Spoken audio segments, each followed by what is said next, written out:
This playthrough is rated T for teen.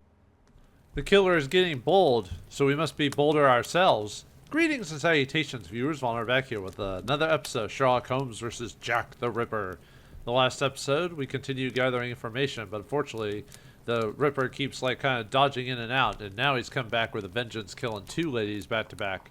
So we must try to, well, just up our game a little bit. So, hello. I know you.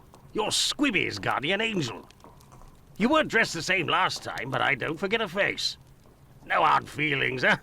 Join me in a glass? sure, if you tell me everything you know, liar. Your Jack the Ripper is on everyone's lips and written in all of the papers. You must be awfully proud of yourself. You have skill, that's for certain. It's a shame you use it to mask rather than discover the truth. You better believe that I'm going to find out who it is. I got a hold of old Schwartz's interpreter. You know, the Hungarian who saw Liz Stride get it. Doesn't speak a word of English. And when he went round to the station, another Jew went along to interpret. I found that bloke, and he repeated everything that had been said at the station. It won't be long before I find these fellows. If you say so. I feel like you're just more in that you created all the singing and all the hype, but we'll see. Why do you say these fellows? Were there several of them? Do you not read the papers, or what? Well, given the rubbish that you read sometimes. Let me explain. At 12:45 a.m., Schwartz goes down Burner Street towards Fairclough, on the side of the road where the Workers' Club is. A bit further from there, just near Dutfield Yard's wooden doors, a chap and a lady are arguing. The Star said that the bloke wanted to push the girl into Dutfield's yard, but the translator told me that Schwartz saw him pulling her towards the road. She doesn't want to follow. He grabs her by the shoulders and throws her to the ground. She falls. Bawls a bit, but not too loudly. Old Schwartz is scared, crosses to the other side, but continues in the same direction. The bloke with the girl notices him and yells, "Lipsky!" At the same time, another bloke at the corner of Fairclough and Burner who was lighting his pipe gets in on the action. He starts coming towards Schwartz in a menacing way, and Schwartz takes to his heels, doesn't see anything else. Once he finds out that a woman got herself killed, he went to testify, and identified Long Liz Stride as the woman he saw getting thrown about. So there were definitely two blokes, mate. But why am I telling you all this? In vino veritas. Because I'm the main character? I'll take my leave then, Mr. Bulling. That's right. Till next time. Alright, anyone else have anything to say? If you're looking for some company, Gov, you've come to the wrong place.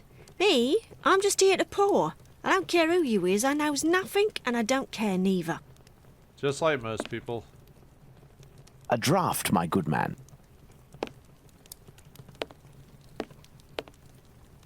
Here, sir. Now, give me the skinny. Tell me, was it not a mere stone's throw away from here that the Whitechapel killer struck last week?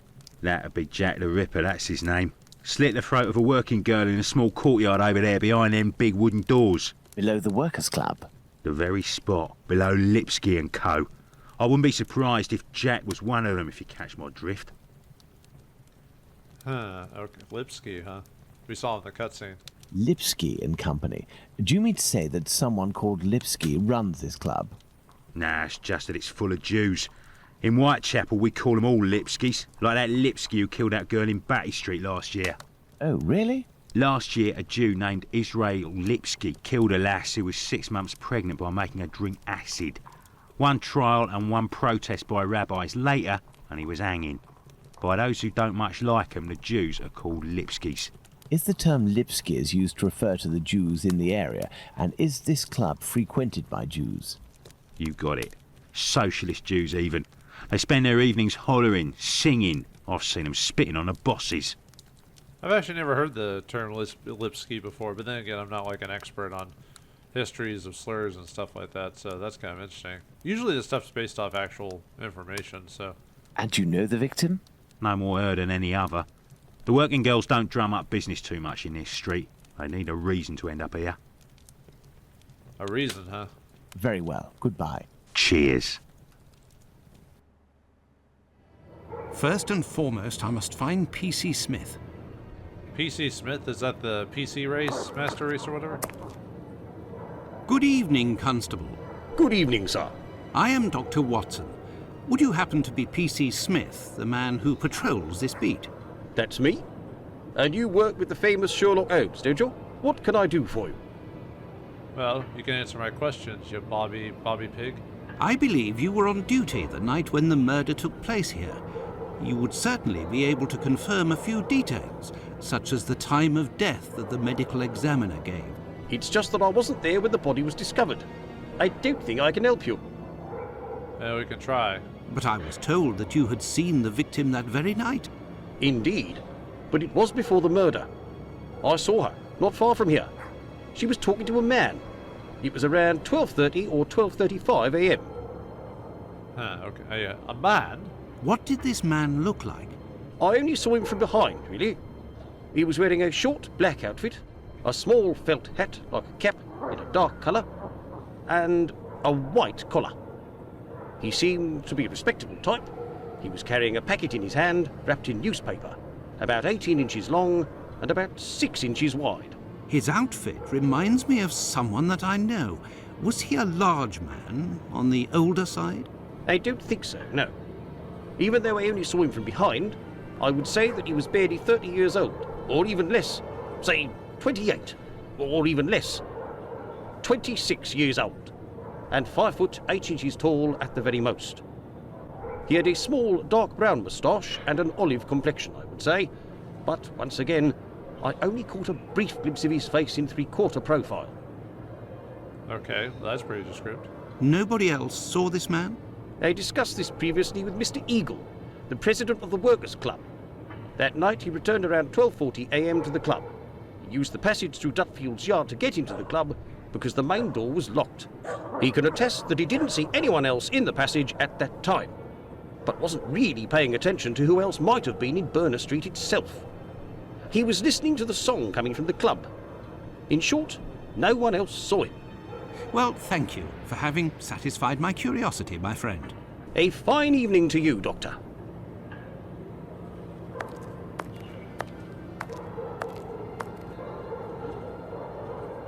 Alright, now we switch back to Sherlock Holmes after talking to the two, so... Well, Watson, let's go to Dutfield's yard. Alright, so I think that's Dutfield's yard. over here. There you go. We saw during that cutscene, so... Alright, let's check out this murder scene. Your interrogation of P.C. Smith has proven to be very shrewd and of great interest. Thanks to the information I've managed to gather and that you were able to read in my notes in Baker Street, Watson, we can recreate what happened that fateful night at this location, Dutfield's Yards to be precise, the site of Liz Stride's murder. Okay, so we need to put up a timeline here, so let's look at our inventory. Let's see. I think it's under documents. Okay, so note of the murder of Liz Stride in Dutfield Yard, so we just need it. Basically, we're using this as a reference for our information here. And then the conversation with the barman was, I meant to go to the actual timeline situation. So we just need to figure out where to put everyone. So the club meeting is at midnight where everything started, so that would be at basically at the beginning here. So Midnight, the Socialist Club meeting ends. The members, mainly Jewish men, gradually begin to leave the club in little groups or alone. Alright, and then at 20 is the American goes for some air. So that should be about right here-ish. 12:20 a.m., the American leaves the Socialists Club for some fresh air. The street is deserted. Alright, then the PC Smith sees Liz Stride speaking to the man with a packet. So we need to put this at basically 2 different times, so yeah. 12:30 to 12:35 a.m., Smith notices Liz Stride talking to the man with the package. I mean, this tells you what you're supposed to do, but anyway. 12:40, Mr. Eagle, the president of the Workers' Club, enters the club by the passage to the Dutfield Yards. 12:40 a.m., Eagle, the president of the club, enters the Workers' Club via the passageway through Dutfield's yard. He passed through Dutfield's yard. If Liz Stride had already been killed, he would have had to walk over her. The murder, therefore, had not yet happened. At 12:43, Israel Schwartz passed by Dutfield's yard and witnessed the attack on Liz Stride. So 12:43 a.m. Israel Schwartz passes by Dudfield's yard and witnesses the attack on Liz Stride.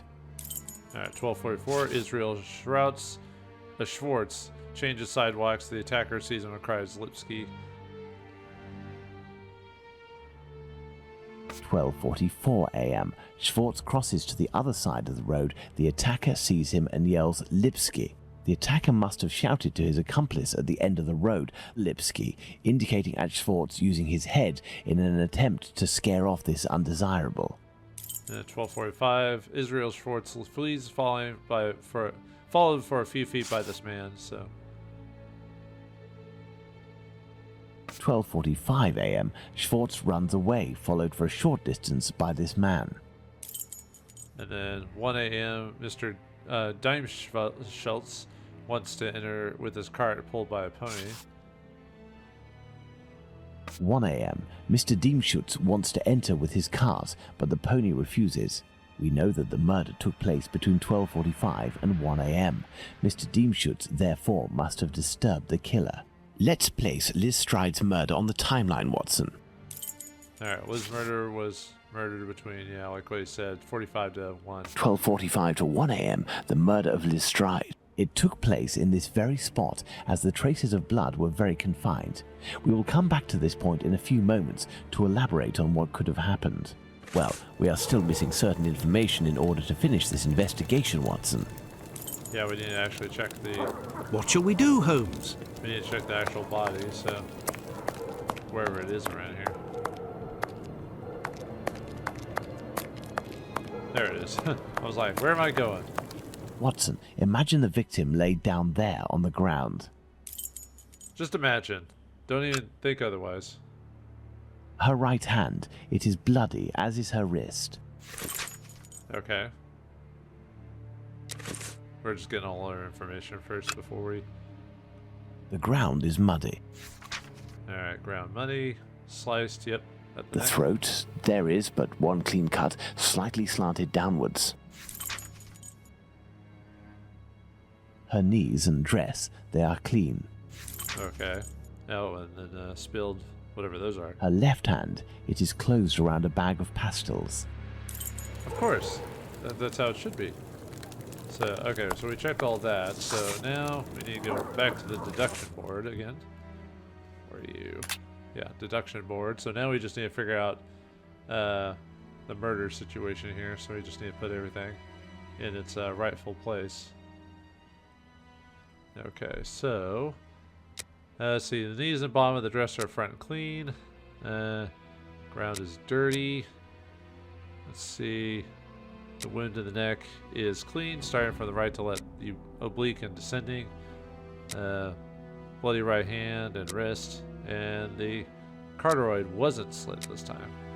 So, okay, so the combination for the first two is the victim didn't struggle on the ground, because otherwise her clothes would have been all dirty and everything like that. Let's see. Looks like she was killed upright, I think. And then,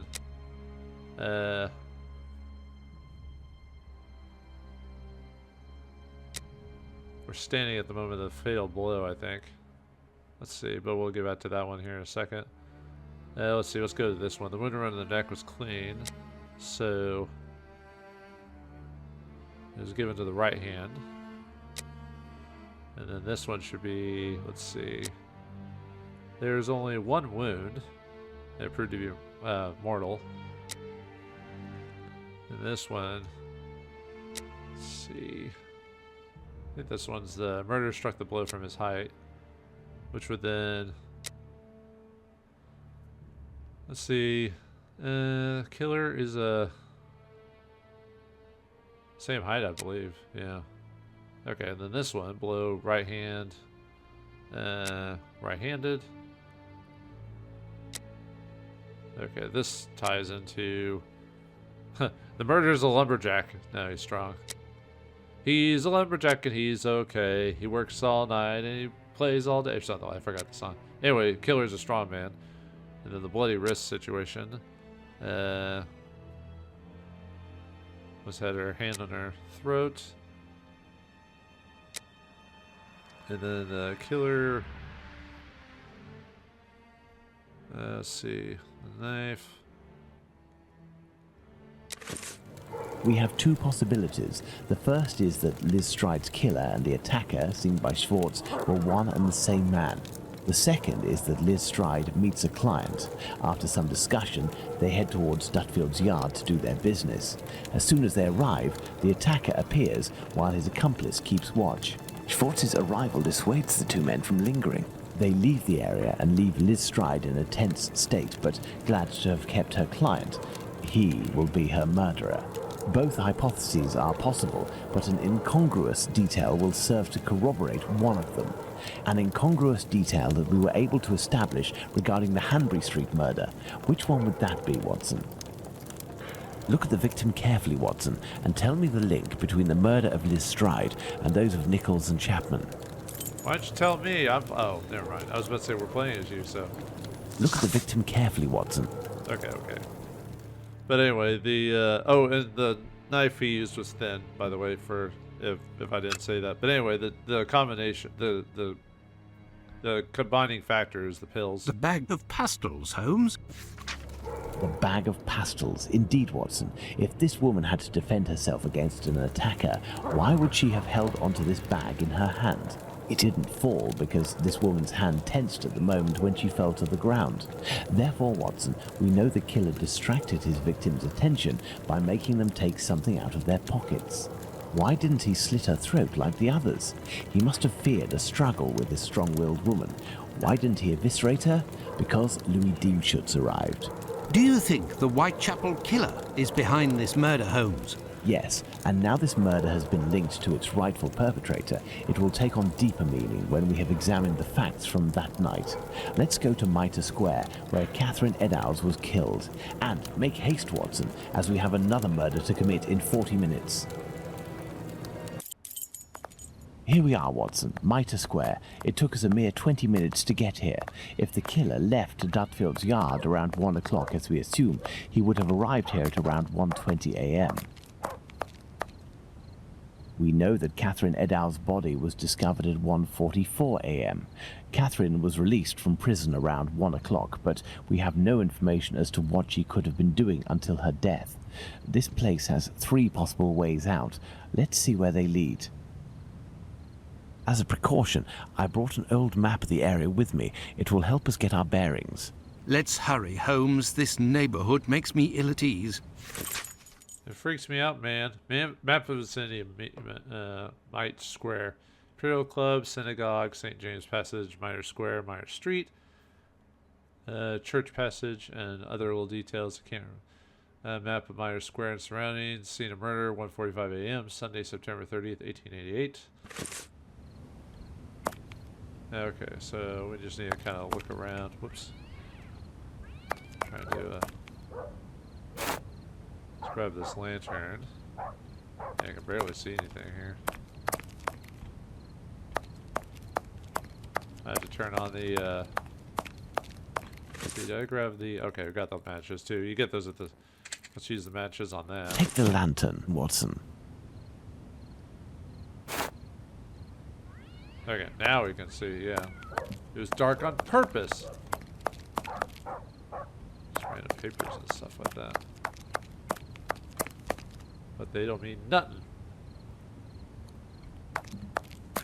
Anyway, there should be a...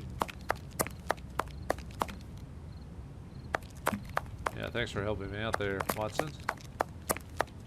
Watson, we are now in the exact spot where poor Eddowes tragically ended her days. This spot is very dark, Holmes. That is probably why our murderer chose it.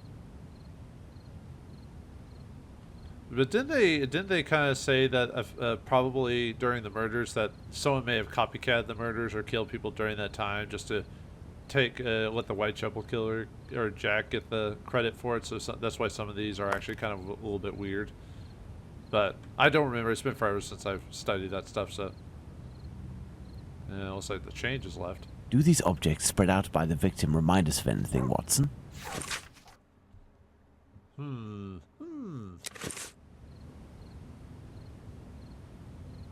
part of this apron is missing. We will follow up on that shortly. The main incision goes from the sternum all the way down to the groin. The murderer opened this abdomen as if it were an animal carcass. A kidney was removed. The uterus was removed. At least that's common. A thimble is located right beside one of the victim's hands, just like Chapman's sachet of pills and Stride's pastils. These intestines were pulled out altogether to grant access to the abdomen. Yeah, just how could someone just see someone as just like a, I don't know, some weird, like, animal cadaver, you know? The inside of the thighs is clean. Once again, there were no sexual relations between the victim and her murderer. Pure hatred or medical, I don't know. The head is turned towards the left. The murderer must have been on the right side of his victim. Let's look at her from the front. Ugh, look at that. Alright, let's take a look at her. Man, he just cut off pieces of her. The nose was cut. Ugh. The eyelids were cut off. Why? Yeah. But then again, when you're a crazy murderer, who knows? There is but one wound, Watson. It goes from the left side and descends in a slight oblique towards the right side. If you're a psychopath, you know, can't really figure this stuff out. The cheeks were slashed to make them thinner. But why, Mr. Anderson? Why? So, I think that's it for this stuff. So. My goodness, Holmes, it was a slaughter. Understand, Watson, that our killer had neither the time nor the conditions to bother with the niceties. He had no more than 7 or 8 minutes at most to kill the woman, open her up, and all the while in total darkness.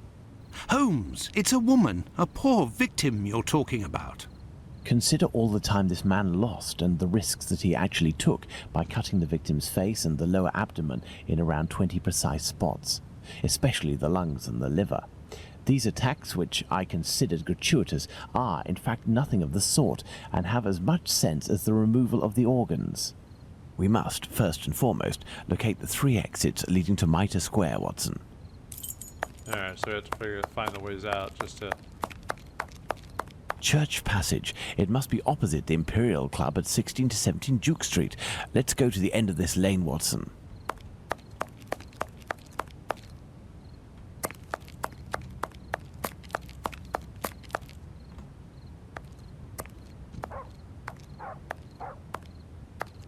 Hello, you must be Abraham Solomonovich, am I right? Yes, that's me. But I know you. You brought a lad to my place to take care of a cat, and I loaned you my mask. That's me. May I present? Dr. Watson, of course. Delighted. And you? I have known for a few days that you are a detective by the name of Sherlock Holmes. Is that so? You don't miss a thing, do you? It was the children who gave me away, am I right? They didn't want to, but I gained their confidence by offering them a small comb and half a cake. They made a good deal out of it, so I don't blame them. However, I must request, as a personal favor, that you do not reveal my identity. You have my word. Curiosity is just killing me, as you may have guessed. Would it be breaking an oath to confide in me the nature of the investigation that you are leading? Well, maybe. We'll see. Does this spot where we are now in Mitre Square mean anything to you? A demon lives in this city, Mr. Holmes. These unmentionable acts degrade the human race and put the Jewish community in terrible danger. Lots of rumors are circulating, but they are but rumors. I see you're leaving the Imperial Club. It's a stone's throw away from Mitre Square, and the 2 recent murders were most probably discussed in there. Do you know if anyone from the club saw or heard anything that night? Yes, Mr. Holmes. That night, 3 members of our club saw a woman talking to a man at the very spot where we are standing, a few minutes before the body was found, at the end of this passage. Fantastic, Holmes. Calm yourself, Watson. There is nothing at the moment to suggest it was the victim. Can we meet these members? I am afraid that won't be possible. As soon as the police heard the evidence of these men, they were sworn to silence. I understand. But you are working for the good. and I must tell you what I know.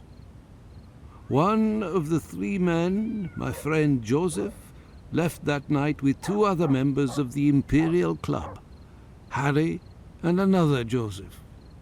It was around 1:35 a.m., perhaps a bit earlier. When Joseph, not my friend, but the other, the Aldgate butcher, exited, he saw a man and a woman in discussion at this very spot where we are. These men must have been about 16 feet away from the couple. That's about right. So Joseph, the butcher, said to the other 2, while pointing at the couple, "Look, I don't like going home alone when I see this kind of people here." My friend Joseph looked at them without noticing anything strange and didn't understand what he meant. They had the look of 2 rather unkempt people, but no more than that. Well, Cuntman's evil, depending on where you're from. After the murder, did these 3 men tell the police what they had seen? Not quite. Harry stated that he hadn't seen the couple. As for Joseph, the butcher, even though he was the one who commented on them and pointed them out, said that he couldn't remember anything except that the man was about 3 inches taller than the woman, who was 5 feet tall, no more. My friend Joseph, on the other hand, did his best to cooperate with the police. He tried. And what did your friend Joseph say? What did this man and woman look like? The man must have been 30 years old, about 5'7", light complexion, and a fair moustache. He wore a loose, dark jacket, a grey cap, and a red scarf around his neck. But he said that he only saw him for a brief instant, and it would be impossible to recognize him. And the woman? He only saw her from behind. She had her hand on the man's stomach and seemed to be pushing him. He said that he remembered that she was small, was wearing a black jacket and a black bonnet. After his testimony, the police took him to see the clothing of the deceased, and Joseph said that they looked identical to those of the woman he had seen. Like I already said, he only glanced at the 2, as he was headed with the others in the direction of Aldgate. One final question. The Imperial Club is a Jewish club, isn't that correct? Indeed. Thank you for your help, Mr. Solomonovich. Bah, it was nothing. We must at all cost prevent this demon from striking again, and the police seem to have some difficulty in doing that. I wish you the best of luck, Mr. Holmes.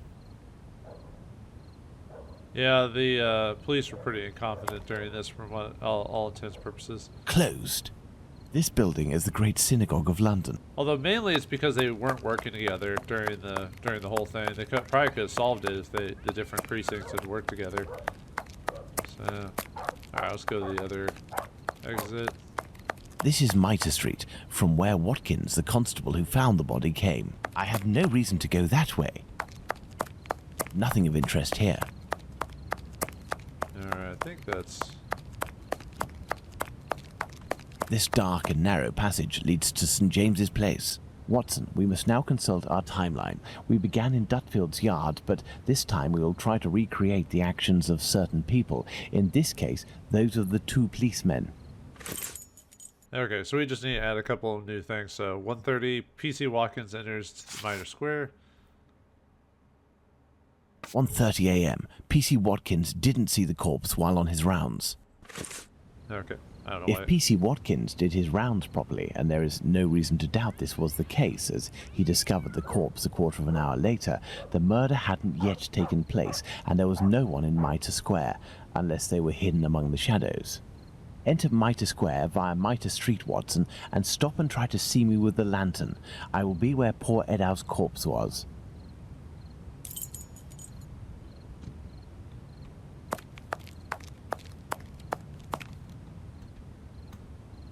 Oops, didn't mean to do that.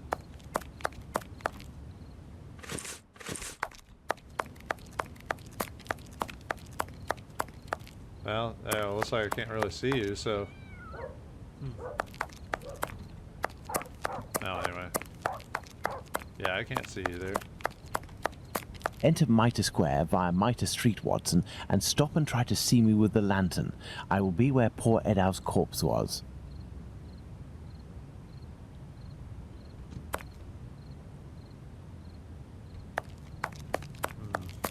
Alright.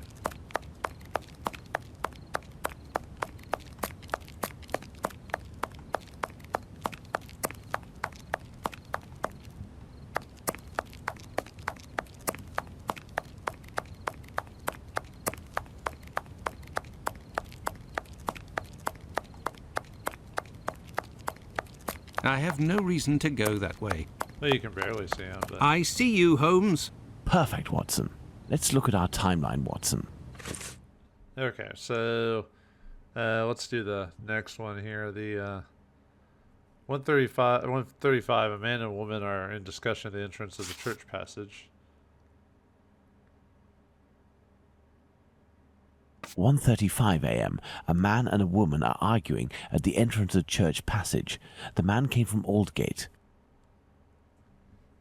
And then the murder hadn't taken place yet at 1:30, so... Very good, Watson. Thus we can categorically state that the murder had not yet occurred at 1:30. And then 1:42, PC Harvey arrives in Mitre Square. 1:42 a.m. PC Harvey arrives in Mitre Square. It should be noted, Watson, that the constable didn't enter Mitre Square. He could not have seen the corpse lying on the ground. But would he have been able to see a man sitting or standing? Go to the church passage entrance, then come back and try to see me while holding your lantern. I will stay at the spot where the victim was discovered.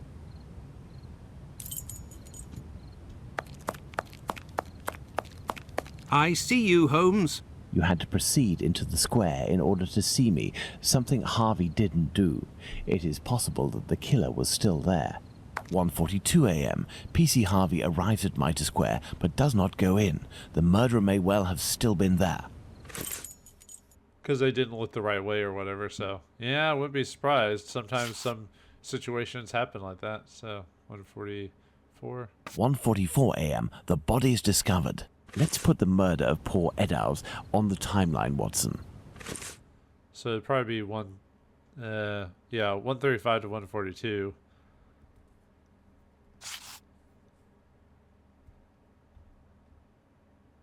See. 1:35 and 1:42 a.m. The murder would appear to have taken place between these times, that is to say, within 7 minutes. Agreed, Holmes. But does this really prove that our killer had the time to perpetrate these two murders? Let's look at our timeline, Watson. Yeah, Sherlock and Watson took 20 minutes to go from Dutfield to Mitre Square. So that would be 1 to 1:20. There, Watson. We are now certain that the murderer really had the time to commit these two murders. Incredible! Let's look at our deduction board, Watson. Alright. We get a little bit closer since that'd be kind of creepy. Deductions. So, okay. Let's see.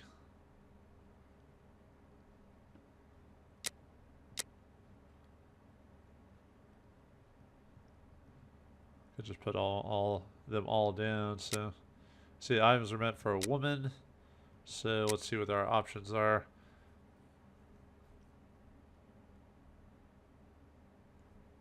Items belong to the victim. And then conclusion.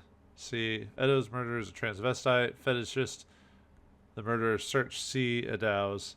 So, sounds like we got a couple of different possibilities here. Let's go with that one for now. Let's see. And then Eddowes' liver and lungs underwent small incisions. Kidney and uterus was removed. Eddowes' nose was cut. Eyelids were cut. And Eddowes' cheeks and things were slashed. Victim found right beside right-handed. So, see, holding a thimble in her right hand. And then murderer Let's see. Yeah, I had a good knowledge of anatomy. So that's that one. Now we go to the other one here. The wound to the neck goes from the right to left descending. So the cut was rapid and... let's see. No, the murder... Let's see. Murder wanted... Maybe choose something. I'll choose something else here. I want to set the rest of these first. The items of the victim's feet were orderly. A piece of Adav's white apron was cut out. And central incision goes from the sternum downwards to the groin. So... Alright, let's see. Cio's murder is unfeeling and organized. And then the one above that is cut her stomach in a very brutal way.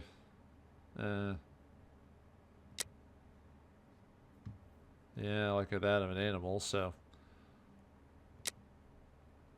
Let's see. And then it was killed. Oops, not right-handed, sorry. Dexterous, maybe. No? Oh, that's right, because I'm not choosing the right answer here, so. Right. There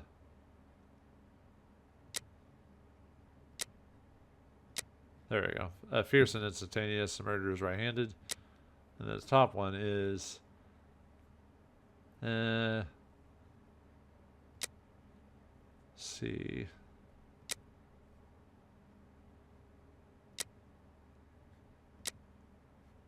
Oh, sorry, I'm going a little out of the way here, so...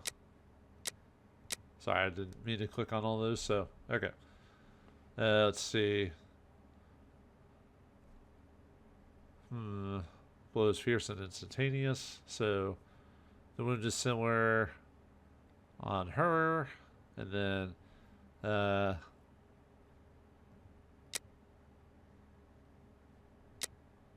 see... No... This spot is making me nauseous. Can we not head back, Holmes? We certainly can't, Watson. We have one final point to address.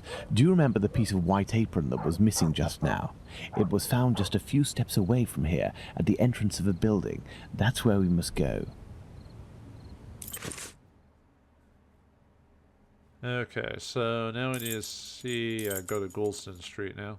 Let's go!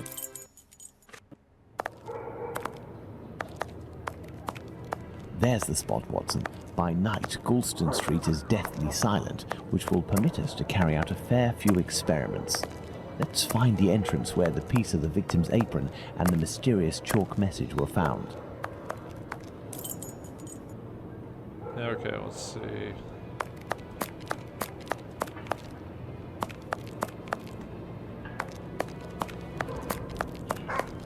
Now we just have to find these pieces of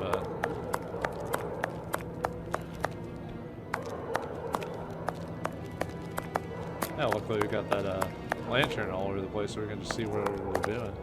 What do you have to say about this? Pray, let us find the entrance in which the piece of the victim's apron and the mysterious chalk message were found. Okay, wait, we need to go to a building or something like that.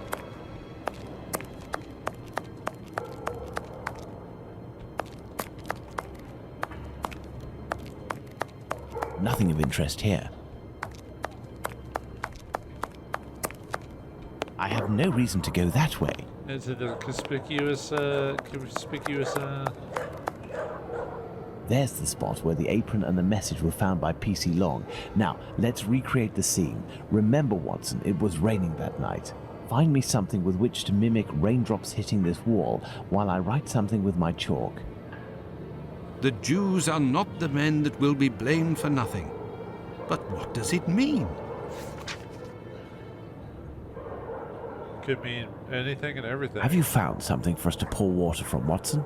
Find a container and some water. Let me remind you that it's nighttime and the street is deserted, Holmes. The Jews are not the men...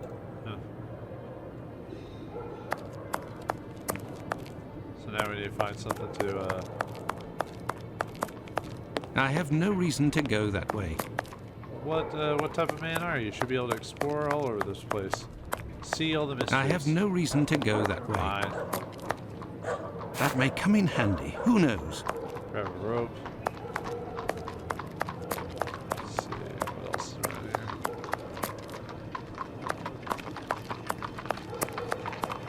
That's it for that, I guess.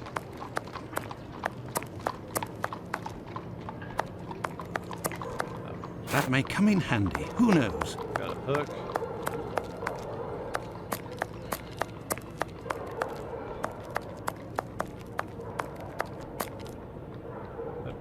Water. Water. Can't put those together. Water. I just need to find a bucket or whatever. Or something to get to douse it out. Let's see. Should be a watering can around here. I must have missed it while I was kind of look at the ground just to make sure I'm not missing anything.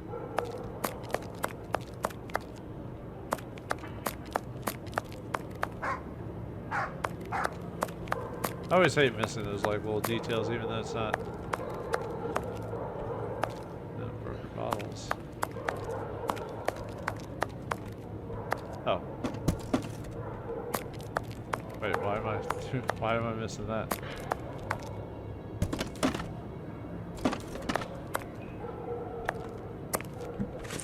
Oops. Stop it.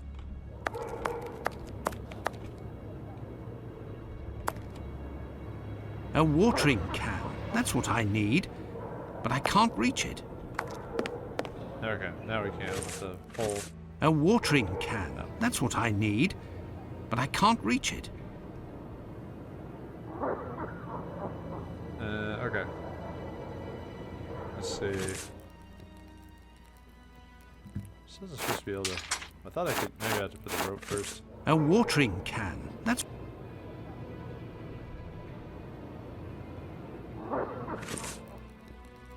Oh, I think I'm missing like a pole or something like that. That's right. I need something else to grab with it. So, where are you? Yeah, the only problem with this, I'd say that. Well, maybe I'll just talk about it whenever we beat the game and I go over the final stuff for it. But where is that pole for this thing? Oh, there it is. An old wooden pole.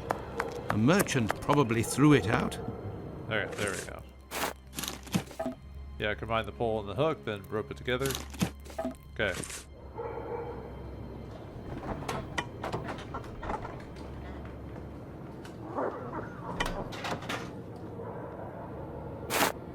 All this just to get a watering can. Seriously, game? Anyway. Yeah.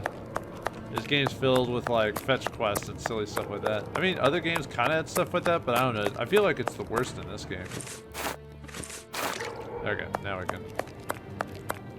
Thanks for making me do all the menial chores there, Sherlock. Have you found something for us to pour water from, Watson? The Jews are not the... No, I thought I highlighted this. Yes, I have, Holmes.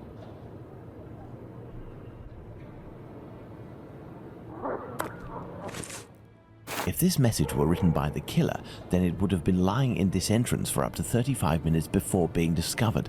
Let's find out in what state it must have been.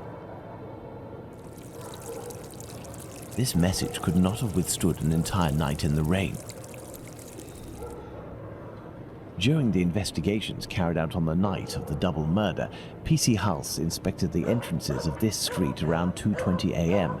and confirmed to have seen nothing out of the ordinary. At 2:55 a.m., 35 minutes later, PC Long found Catherine Edow's piece of apron and the message in chalk. This message would not have withstood a whole night in the rain, as had I continued to water it for a little longer, I would certainly have erased it. It was written, therefore, at the moment when the piece of apron was dumped. This substantiates PC Hulse's statement, which stated he had seen neither of these during his rounds. After its discovery, it was guarded and protected from the rain, which was subsiding, which explains why it was still legible when it was erased at 5:30. My dear Watson, when you met PC Smith on his rounds in the street, where was he? On the pavement or in the middle of the road? In the middle of the road, Holmes, without a shadow of a doubt. Good. You will go down the street with your lantern as if you were a policeman on patrol, using Smith's position as a guide. As soon as you see the entrance where I used the watering can, tell me if you see anything. Alright, so now we just need to basically just do the same thing as before, so... No, you aren't in the right spot with the lamp, Watson.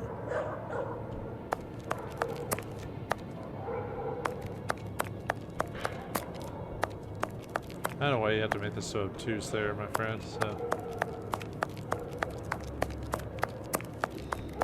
No, you aren't in the right spot with the lamp, Watson. There, Holmes. From here, I can see something written. Can you read it? No. Do you see the white rag, Watson? I see something on the ground, but I'm not sure if it's what you were talking about. PC Long, who found the piece of apron, was examining the interior of the entrances, and yet nobody would have predicted that this piece of material would be discovered on the very night of the murder by a policeman on patrol. What are you trying to get at, Holmes? Let's look at this message on the wall, Watson. The Jews are not the men that will be blamed for nothing. In other words, the Jews were possibly blamed for nothing, but that will no longer be the case. Reading this message naturally begs one question. What would that be, Watson? Why? Indeed, Watson, why? For what reason would one have the right to blame the Jews in the future? Remember, Lestrade was killed near a club for socialist Jews, Edaus not far from a synagogue and the Imperial Club, and finally, this piece of apron dropped here. This building is occupied by Jewish families. The killer really did go out of his way to incriminate the Jews living in the area. It's a bit obvious, Holmes. Yes, but with the rumors, Watson, the author of this message would have received a response to his strategy. You are right, Holmes. So perhaps it's a good thing this message was erased. Whoever took the decision to do this is a man of great wisdom and courage. Let's return to Baker Street, Watson. I have some pipes to smoke to help me think more clearly. Let's go back to Baker Street. Home, sweet home. And Watson's probably tired of being out here in the dark and cold. Let's go back to Baker Street. Okay, Ho- okay. Yes.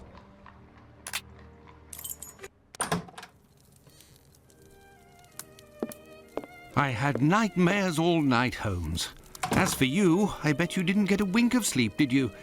It's this chalk message business, isn't it? Among other things. And this lunatic is still running free. If only we knew what he looked like. But we do know, Watson. We have a fairly accurate description. I must have missed an episode of your adventures, Holmes.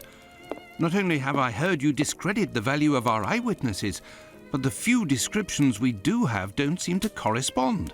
An inaccurate account can regain its value if we can discover why and to what extent the truth must be rewritten. We've learned a great many things tonight, and I'm able to tell you what our man looks like. Really? Yes, and we're going to need a few things, Watson. Find me 3 mannequins, my worker's costume, my 3 full wigs, one of your worn garments, yes, that can be used for the workman's outfit, and one of your old suits. Oh, and my deerstalker, the one I never wear, but everyone seems to think I wear day and night.